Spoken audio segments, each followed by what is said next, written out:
into the July 4th week.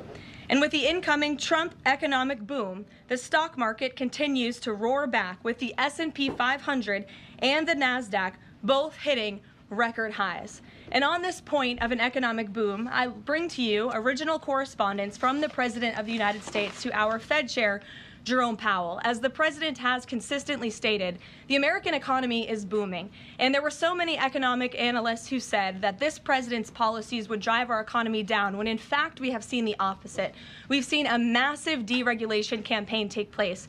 We've seen inflation completely diminished from where it was under the reckless spending and the bad policies of the previous incompetent administration. I would remind the Fed chair, and I would remind the entire world, that this is a president who was a businessman first, and he knows what he is doing. He has a proven economic formula that worked in his first term as president, and it is working again. The one problem that remains is high interest rates for the American people.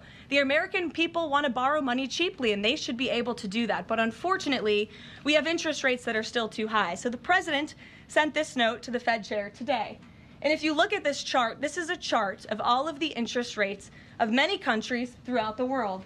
At the top is Switzerland. They're only paying a quarter for interest rates. Cambodia, Japan, Denmark, Thailand, Botswana, Barbados, Taiwan, Bulgaria, Cuba, Sweden, Morocco, Cabo Verde, South Korea, Algeria, Canada, Albania, Libya, Malaysia, China, New Zealand, Trinidad and Tobago, Czechia, Bolivia, Australia, Costa Rica, the Bahamas, Kuwait, Papua New Guinea, Bosnia, United Kingdom, and the UAE are all paying lower interest rates than the United States of America, which has one of the hottest and strongest economies in the world.